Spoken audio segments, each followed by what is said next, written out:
Saudara yang dikasihi Tuhan,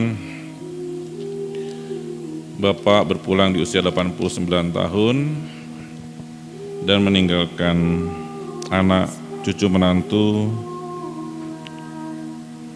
Yohanes Eka Prayuda dan Kitri Ambarwati, serta Sekar Satya Sandi, Benadus Dwita Pradana, Maria Epitria Kristiani, serta Dominik Pradana, Teresia Trisa Yusino dan Antonius Nurtias Hepiadi, serta Dino, Disa, dan Ditri, Maria Magdalena Paura Yusito dan Matius Haryanto, Monica Elisa Nito dan Hendrianto Setiawan, serta Dimas, Elizabeth Pemedia, Tino dan Adrianus Baskoro, serta Aloy dan Ella. Berapa semuanya? Nggak ada yang ngitung ya kan? Pinten? 20 ya? 22? 23? Dengan Akung. Baik saudara yang dikasihi Tuhan, pada suatu hari seorang Akung nih berbincang-bincang sama cucunya begini, Kung, kenapa rambut Akung putih semuanya? Kemudian Akung belum jawab, dia tanya lagi, Kung, kenapa kulitnya Akung kok keriput? Makin keriput, banyak keriputnya. Belum dijawab lagi, Kung, kenapa kalau jalan kok pakai tongkat kayak Romo Agung? Baik, kemudian Akungnya jawab begini, baik, sekarang yang pertama ya, rambutku putih semuanya, Cuk, lihat. Lihatlah di luar, kata dia, lihatlah pohon-pohon di halaman. Apakah semuanya akan hijau terus? Cucunya bilang tidak. Lalu dia akan berubah jadi kuning atau coklat, lalu jatuh ke tanah. Nah, begitu juga dengan rambut Akung.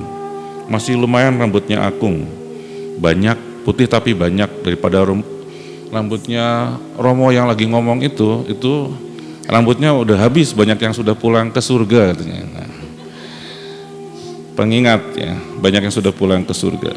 Yang kedua, kata dia, cucunya ngerti kalau itu, manggut-manggut.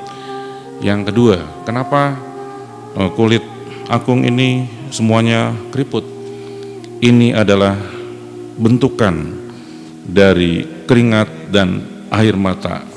Semua cucunya nggak ngerti kenapa keringat dan air mata bikin keriput. Nah, itu mau mengatakan tanda perjuangan hidup, sebuah perjalanan hidup yang panjang.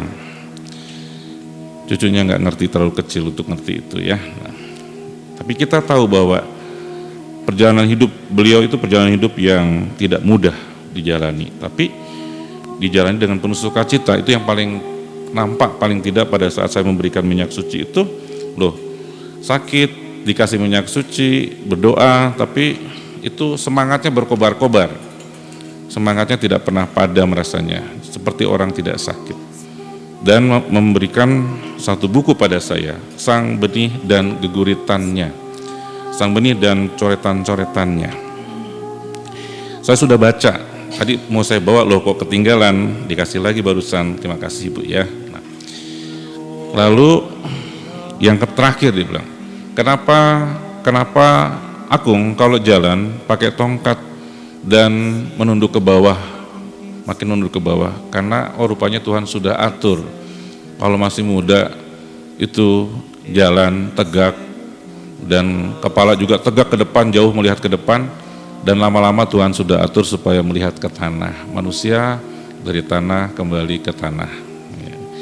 Baik, hari ini Sang Benih itu yang sudah menggoreskan atau membuat geguritannya meninggalkan pada kita sekalian sebuah kebijaksanaan. Beliau ini mengatakan demikian, manusia dan cinta rasanya tak bisa dilepaskan satu sama lain. Manusia adalah makhluk cinta. Dia mencintai tetapi juga ingin dicintai. Proses itu terjadi sejak dalam kandungan sekalipun hingga manusia menutup usia selamanya. Konon cinta seolah dapat memberikan energi dan inspirasi lebih bagi mereka yang merasakan getaran cinta itu. Banyak orang yang pernah mengalami pengalaman jatuh cinta mengakui jika getar cinta tiba-tiba membuatnya menjadi lebih riang. lebih berenergi, lebih kreatif, lebih ekspresif, lebih punya makna inspirasi, dan hal-hal lain, lebih lainnya. Dengan cinta kita bisa melihat hal-hal yang sebenarnya sangat biasa menjadi sesuatu yang lebih indah dari biasanya. Dengan cinta, seolah indera kita ditingkatkan kemampuannya untuk mencecap atmosfer yang penuh cinta. Love is in the air, katanya.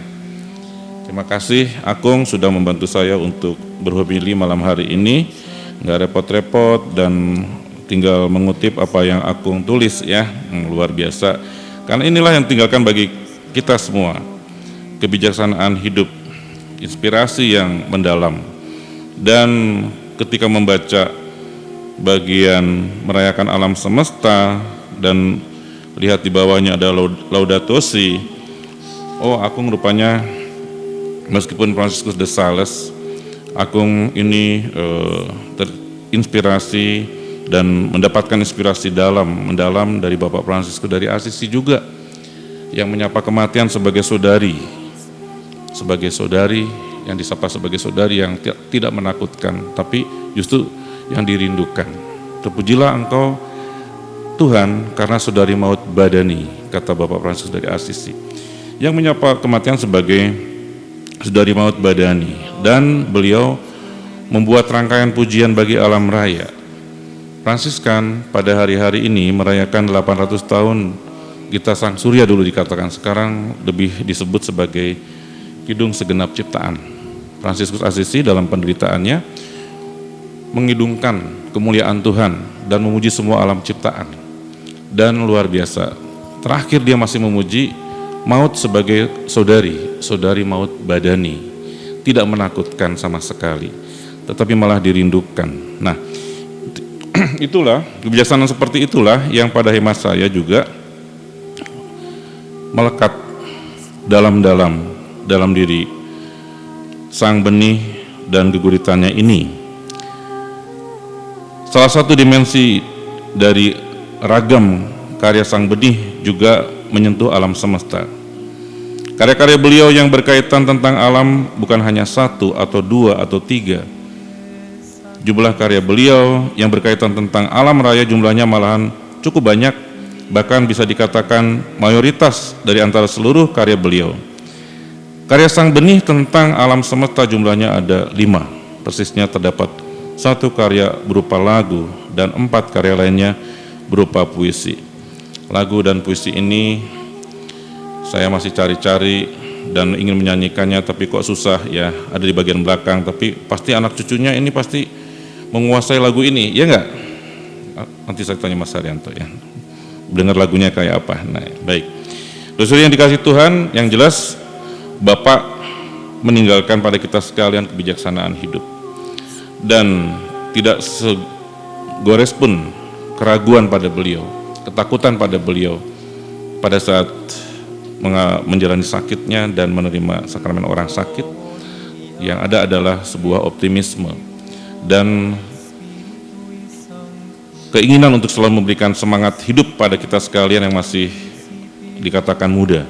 Karena itu pada hari ini kita bersyukur kepada Tuhan punya seorang Akung, seorang ayah, seorang bapak yang baik hati, yang telah meninggalkan pada kita sekalian benih kehidupan dan sumber segala inspirasi yang terdalam bagi kita sekalian untuk kita terus gali dan kita hidupi. Kita jaga benih itu, kita tumbuhkan agar semakin tumbuh berkembang dan menghasilkan buah berlimpah. Kalau pada hari ini kita mendengar sabda Allah yang meneguhkan kita sekalian, kita diajak untuk tidak bersedih hati. Janganlah bersedih seperti mereka yang tak punya pengharapan. Dan tahun ini adalah tahun pengharapan, dan pengharapan itu tidak akan mengecewakan karena pengharapan kita ada dalam Tuhan. Itulah yang juga dihayati oleh Bapak sang peziarah kehidupan ini, dan kita percaya peziarahan beliau menuju hidup yang kekal adalah peziarahan yang dijalani dengan penuh sukacita dan telah bawa banyak berkat. Ku tak membawa apapun juga saat ku datang ke dunia, kata lagu itu. Tapi kita tahu kita datang ke dunia ini membawa banyak berkat. Bapak Fransiskus Praptono datang ke tengah-tengah kehidupan kita sekalian membawa berkat cinta Tuhan. Selama hidupnya cinta itu dikembangkan, ditumbuhkan dalam benih-benih yang ditaburkan sebagai benih kebaikan. Banyak orang merasakannya, banyak orang mendapatkannya dan mengembangkannya dalam hidup. Karena itu, malam hari ini saatnya kita sekalian boleh bersyukur kepada Tuhan atas segala kebaikan Tuhan yang telah Tuhan limpahkan kepada Bapak Fransiskus Praptono, yang tanpa disadari beliau telah mempersiapkan segala-galanya untuk menuju hidup yang kekal. Hari ini Yesus mengatakan, janganlah takut, janganlah gelisah hatimu, percayalah kepada Allah dan percayalah juga kepadaku. Kita percaya sabda Yesus ini yang meneguhkan Bapak Praptono juga. Dia tahu bahwa Yesus pergi dan akan mengatakan akan datang kembali untuk menyertaimu atau besertaku ke tempat yang aku sediakan. Itulah jaminan bagi kita sekalian dan yang sangat diimani oleh Bapak Fransiskus Praptono dalam hidupnya. Karena itu kita bersyukur sekali lagi memiliki seorang bijaksana. Kita juga tahu sebagai manusia tak ada manusia yang sempurna. Dia pasti punya kekurangan dan kita mohon berkat Tuhan agar Tuhan mengampuni segala dosanya dan salahnya, dan Tuhan yang telah menjemput Bapak Fransiskus Praptono yang mengatakan aku akan datang, dan sekarang dia datang untuk Bapak Fransiskus Praptono dan dia membawa Bapak Fransiskus ke tempat yang sudah disediakan. Karena itu kita pergi, dalam lagu itu dikatakan kutinggalkan semua pada akhirnya saat ku kembali ke surga. Kita datang dari surga, kembali ke surga, kembali ke keabadian. Tapi kita pergi bukan dengan tangan kosong. Bapak Fransiskus Praptono pergi dengan membawa banyak buah yang sudah benih-benihnya sudah ditaburkan dalam kehidupan ini.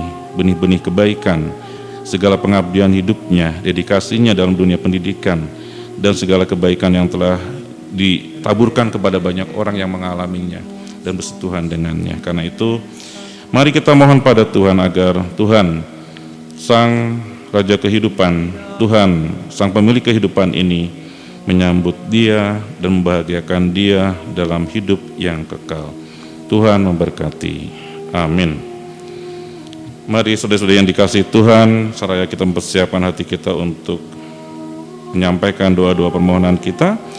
Mari kita bangkit berdiri dan membaharui iman kita, meneguhkan keyakinan kita pada Allah yang Maha Rahim. Aku percaya akan Allah, Bapa yang Maha Kuasa, Cipta langit dan bumi, dan akan Yesus Kristus, yang tunggal Tuhan kita, yang dikandung dari Roh Kudus, dilahirkan oleh perawan Maria, yang menderita sengsara dalam pemerintahan Pontius Pilatus, disalibkan, wafat dan dimakamkan, yang turun ke tempat penantian, hari ketiga bangkit dari antara orang mati, yang naik ke surga, berkanan Allah Bapa yang Maha Kuasa, setia akan datang melalui orang hidup dan mati. Aku percaya akan Roh Kudus, Gereja Katolik yang kudus, persekutuan para kudus, pengampunan dosa, kebangkitan badan, kehidupan kekal. Amin. Sambut dalam hidup kekal ya Tuhan Bapak Fransiskus Praptono yang telah berpulang ini menghadap hadirat-Mu.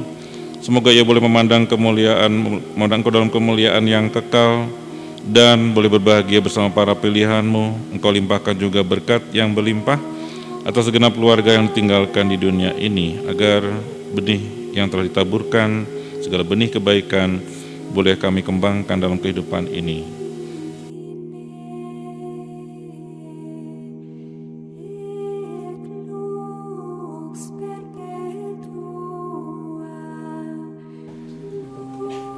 Bapak Ibu, saudara-saudari yang terkasih, tadi ketika saya datang, Romo Irawan langsung mendahului saya supaya saya yang homili. Ya, saya manut Romo Paroki saja. Yang saya ingat, tempat di mana kakung sekarang ini dibaringkan Dulu ketika 6 tahun saya di sini, saya agak sering makan bersama dengan kakung di tempat kakung sekarang ini dibaringkan. Kami bercerita banyak, kami berdiskusi banyak. Maka saya tidak akan homili, tapi sepertinya saya ingin ngobrol dengan Eyang Kakung untuk yang terakhir kalinya. Saya akan memulai obrolan dengan ini, Kung. Saya senang beberapa waktu terakhir ini ketika anak mantumu ini, ya, Matius Haryanto, sering mengupload foto kakung di dalam grup, ya, FMKI atau Kerawam. Kakung sedang lenggahan dan menikmati rokoknya, udutnya, udut herbal itu. Saya merasa begitu hati saya begitu tersentuh, bukan karena rokoknya, ya, tetapi karena saya melihat, ya, Eyang Kakung yang begitu menikmati kehidupan. Sungguh sangat menyenangkan, ya. Walaupun fotonya itu diupload oleh mantumu, ini mantu kakung yang satu ini sungguh, ya, memprihatinkan, Kung, gitu. Dia itu sering ke klepu jajan sengsu atau babi dan gak sadar bahwa di dekatnya ada tempat ziarah. Ya, no. Seksine Mas Andi, aku mau weruh Mas Andi tadi, ya. Iya, itu wah, yen wong loro kae lunga bareng bahaya itu. Saya senang sekali, ya, kakung bisa menikmati, kelihatan sekali menikmati kehidupan. Sekali lagi bukan karena rokoknya. Dan hal itu dulu sering kami diskusikan bersama dengan Eyang Kakung yang sudah mengalami kemunduran raga. Lalu kami sampai pada kesimpulan bahwa kita tidak bisa mengingkari kodrat ragawi kita, yang mau tidak mau akan mengalami kemunduran,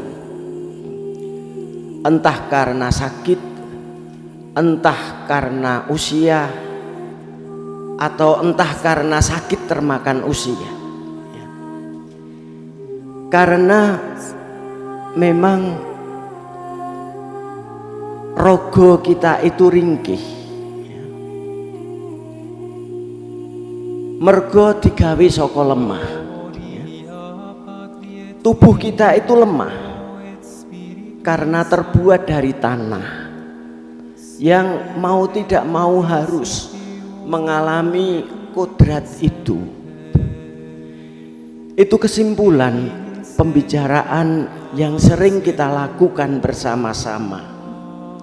Dan sepertinya kakung bisa sungguh-sungguh menikmati, ya, bukan sekedar menghayati, tapi menikmati hal itu. Ketika saya melihat foto itu seperti berbicara, saya bisa menikmati kodrat ragawi yang harus saya terima ini, yang kadang-kadang membuat saya sendiri merasa malu karena saya sendiri belum bisa, ya, sepenuhnya menikmati hal itu. Saya masih sering mengeluh dengan sakit saya, ya, apalagi akhir-akhir ini, ya, ketika saya terkena HNP, ya, saraf kejepit di leher. Saya lalu harus meninggalkan raket badminton, dan kadang-kadang saya dihinggapi dengan rasa khawatir karena dampaknya itu ke tangan ya, yang sering lalu kram atau kesemutan ya. Saya takut Kung ya. Satu hal yang saya takutkan nanti kalau tangan saya jadi kepleh-kepleh gitu ya, yo mosok Kung aku iso mlaku-mlaku ning ora iso katokan,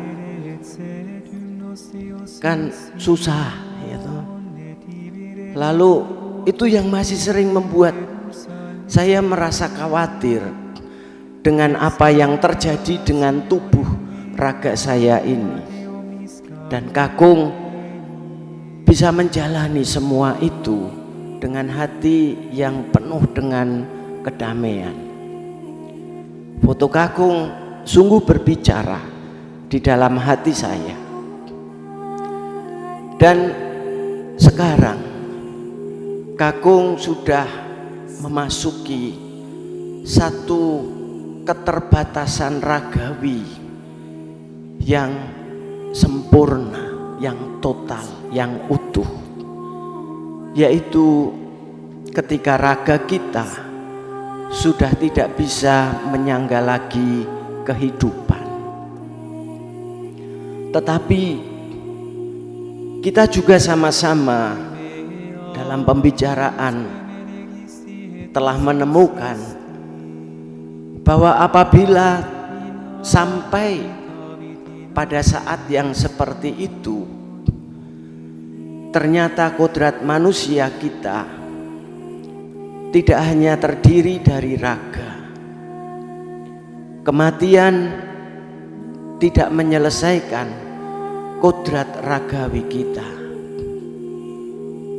Ada dua hal yang dulu kita temukan bersama-sama di dalam pembicaraan itu. Yang pertama, karena kita percaya bahwa ketika kita diciptakan, tanah itu dihembusi dengan ruah, nafas, roh dari Allah, sehingga tanah itu lalu berubah menjadi citra Allah, gambar dan rupa Allah yang dihadirkan di tengah-tengah dunia, bukan sekedar makhluk hidup yang bisa mati. Dan yang kedua, kita juga menemukan alasan yang jauh lebih dari itu, karena citra yang telah rusak itu ditebus dan diangkat menjadi anak melalui pembaptisan. Itu yang kita temukan dalam perjalanan pembicaraan kita. Dan saat ini Kakung telah memasuki iman itu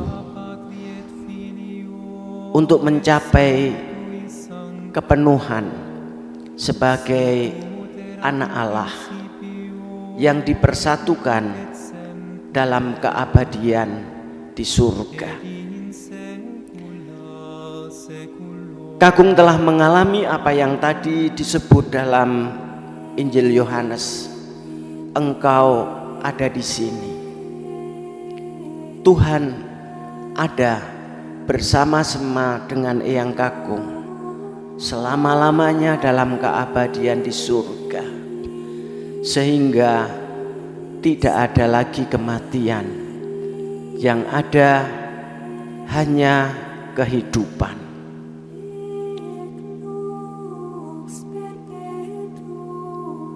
Selamat jalan Eyang Kakung Fransiskus Praptono. Saya dulu juga diberi satu buku ini, buku karangan Eyang Kakung Bapak Fransiskus Praptono. Saya membaca ada beberapa syair yang bagi saya juga mengesan.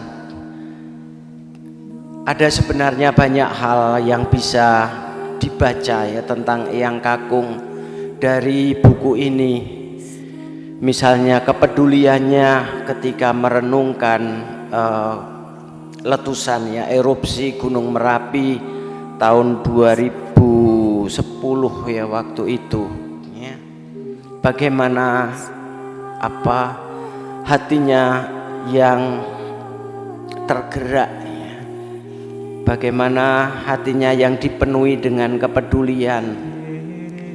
Tetapi saya ingin membacakan satu dari geguritan yang dibuat oleh Kakung. Judulnya Randu, halaman 34. Nanti kalau ya putra putri para cucu membaca. Sosokmu kekar mengatasi pepohonan sekitar. Akhir musim hujan bungamu mulai mekar. Awal musim kemarau buahmu mulai menyebar. Aku tertegun memandang sosokmu. Kemarau datang, berguguran daunmu. Tinggal batang, cabang, bergelantungan buahmu. Angin bertiup, kapukmu mengembara, menjelajahi udara, menebar biji, hingga di sembarang area. Generasi baru.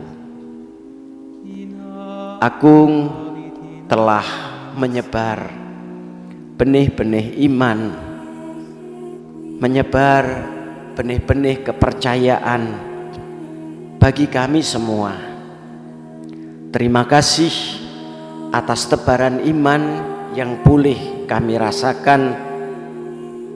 Semoga semakin tumbuh menjadi generasi-generasi baru di tengah-tengah gereja dan di tengah-tengah masyarakat.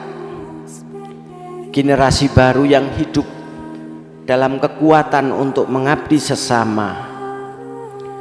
Generasi baru yang hidup di dalam keberanian untuk menjalani segala ketentuan yang tidak bisa dihindari karena kodrat, bukan karena merasa mampu, tetapi karena percaya bahwa Allah memberikan kodrat yang lebih luhur, yaitu sebagai anak-anaknya yang dipenuhi dengan kekuatan roh.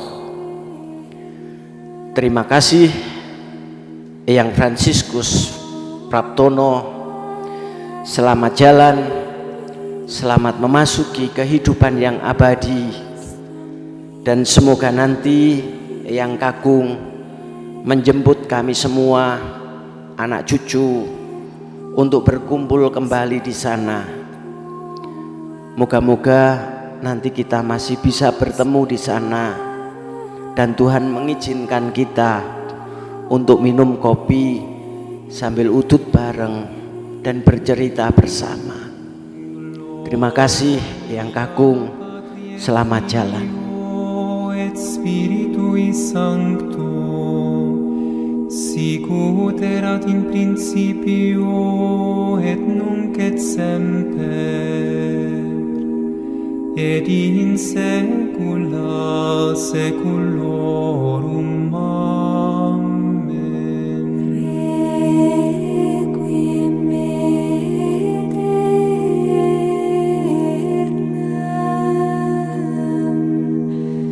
dona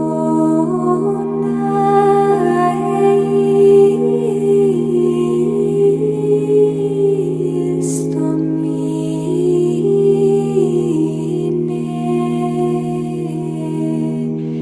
et gloria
Dewi,